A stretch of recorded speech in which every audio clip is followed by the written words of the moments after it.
ce temps-là, dans la synagogue de Nazareth, après la lecture du livre d'Isaïe, Jésus déclara: « Aujourd'hui s'accomplit ce passage de l'Écriture que vous venez d'entendre. » Tous lui rendaient témoignage et s'étonnaient des paroles de grâce qui sortaient de sa bouche. Il se disait: « N'est-ce pas là le fils de Joseph ? » Mais il leur dit: « Sûrement vous allez me citer le dicton: Médecin, guéris-toi toi-même, et me dire: Nous avons appris tout ce qui s'est passé à Capharnaüm. Fais donc de même ici, dans ton lieu d'origine. » Puis il ajouta: « Amen, je vous le dis, aucun prophète ne trouve un accueil favorable dans son pays. En vérité, je vous le dis, au temps du prophète Élie, lorsque pendant 3 ans et demi le ciel retint la pluie et qu'une grande famine se produisit sur toute la terre, il y avait beaucoup de veuves en Israël. Pourtant, Élie ne fut envoyé vers aucune d'entre elles, mais bien dans la ville de Sarepta, au pays de Sidon, chez une veuve étrangère. Au temps du prophète Élisée, il y avait beaucoup de lépreux en Israël, et aucun d'entre eux n'a été purifié, mais bien Naaman le Syrien. » À ces mots dans la synagogue, tous devinrent furieux. Ils se levèrent, poussèrent Jésus hors de la ville et le menèrent jusqu'à un escarpement de la colline où leur ville est construite pour le précipiter en bas. Mais lui, passant au milieu d'eux, allait son chemin. Acclamons la parole de Dieu. Louange à toi, Seigneur Jésus. On dit souvent dans la vie que qui ne risque rien n'a rien. La vie est émaillée de risques que nous sommes appelés à prendre ou que nous prenons au jour le jour. Celui qui veut fonder une famille prend un risque pour cela. Celui qui veut entreprendre un projet, il prend un risque.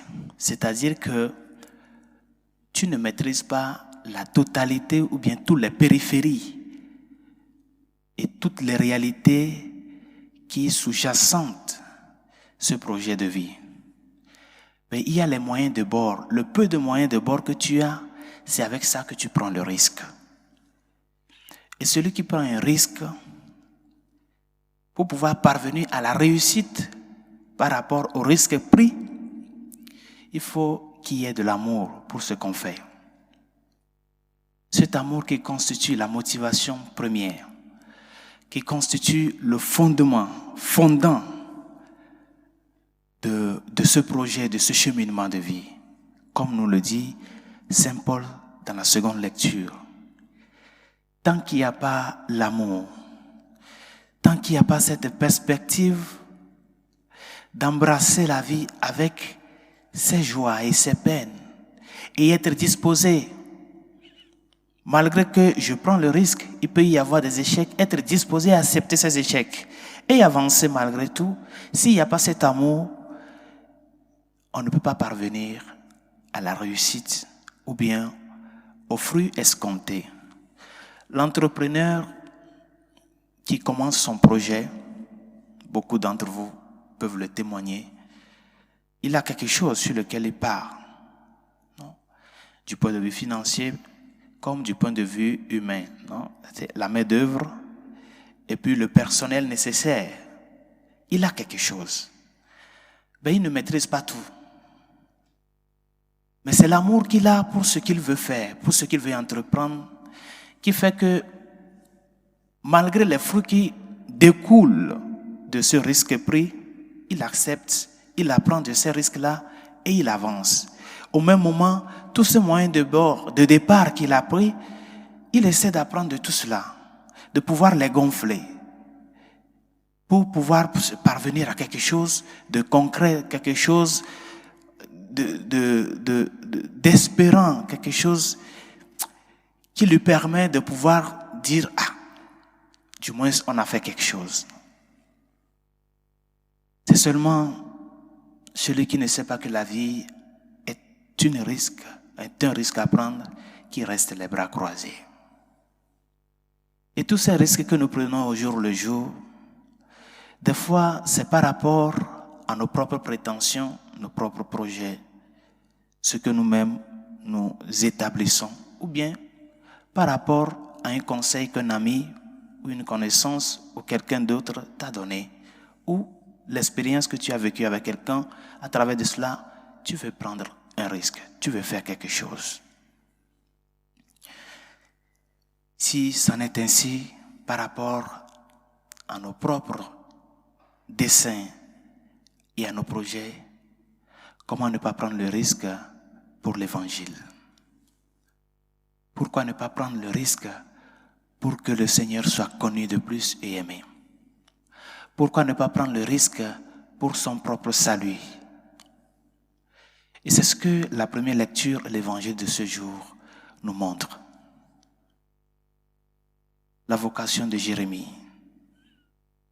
Le Seigneur lui dit, le Seigneur lui adresse un appel. Il lui dit que ce projet que j'établis avec toi ne serait pas dispensé des difficultés et des critiques. Et c'est la même chose avec le Seigneur. Il est venu chez les siens et les siens ne l'ont pas reçu. Bien chers amis, que les réalités de tous les jours dans lesquelles nous nous retrouvons, dans notre vie de foi, dans notre vie de chrétien, les risques que nous prenons au jour le jour, pour pouvoir concrétiser une vie, concrétiser un projet, concrétiser un dessein, parvenir à un futur meilleur, que tous ces risques-là soient par amour pour Dieu et par amour à Dieu. Et cet amour doit se manifester à travers le service que nous rendons à ces personnes qui nous entourent. Et c'est pour cela qu'il est très important que nous essayions à apprendre à nous ouvrir, à ouvrir nos zones de réserve de notre personne aux autres, à travers la responsabilité de vie. Que le risque là que je prends pour pouvoir lancer ce projet, pour pouvoir parvenir à la réalisation de cette entreprise, que je sois responsable envers ce risque-là.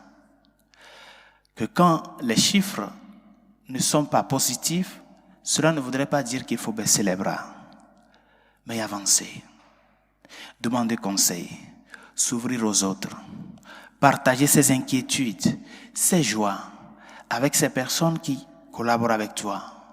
Essayer de voir dans quelle mesure nous pouvons parvenir à cette positivité que nous espérons. Et tout cela doit être dans cet horizon de que ce que nous faisons soit ce qui honore l'Évangile, honore le Seigneur.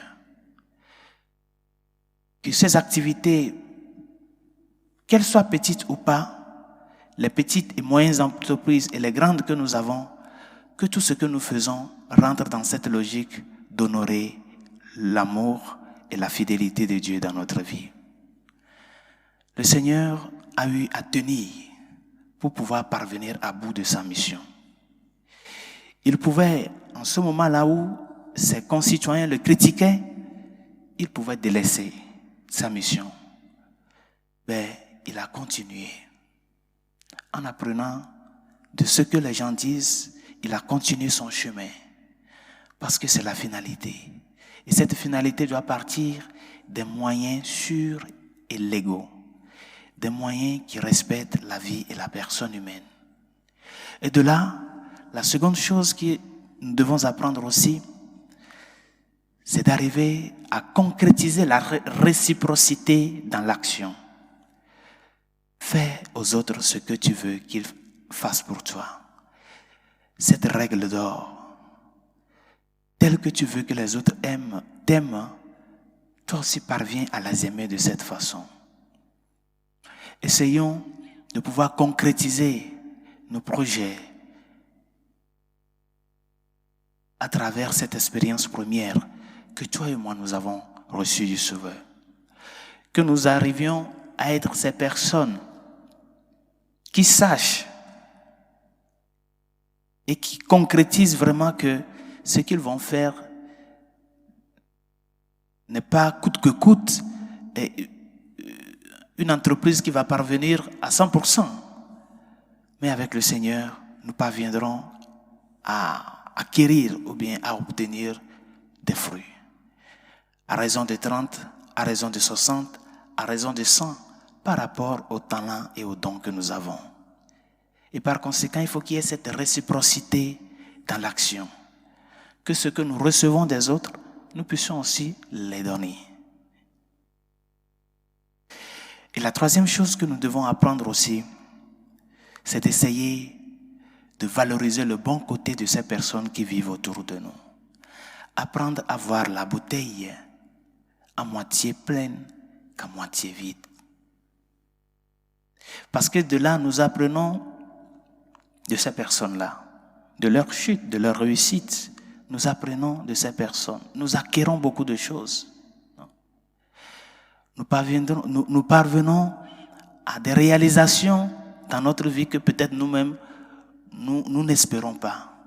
Mais si tout le temps nous sommes là à critiquer, à voir le côté sombre des gens, nous ne pouvons pas parvenir à apprendre de ces personnes-là. Sachant bel et bien que personne ne s'autosuffit dans la vie. Nous avons tous besoin des autres. Bien, chers amis, dans cette ambiance du risque pris, parce que le Seigneur a pris ce grand risque pour notre salut. Il a pris le risque de venir te sauver à toi et à moi. Et malgré les critiques, malgré les cris, malgré les insultes, il n'a pas délaissé cette œuvre. Que rien ne te démotive, ne te démoralise devant la situation de la vie. Que les projets que tu as fixés avancent. Chaque fois que ce projet honore le plan de Dieu sur notre vie, le plan de salut sur notre vie. Prenons le train en marche avec le Seigneur, afin que, de la même façon qu'il a risqué sa vie pour nous, que nous aussi nous puissions risquer notre vie pour l'Évangile en premier et pour les autres. Parce que en risquant la vie pour les autres, nous devons le faire à la lumière de l'Évangile. Que le Seigneur nous aide, que sa grâce nous réconforte, afin que, en tout et pour tout, nous soyons ses premiers témoins, des témoins d'œuvre, des témoins d'actes, et non seulement des témoins de paroles. Avançons avec lui vers l'horizon qui n'est autre que lui. Que sa grâce nous y aide.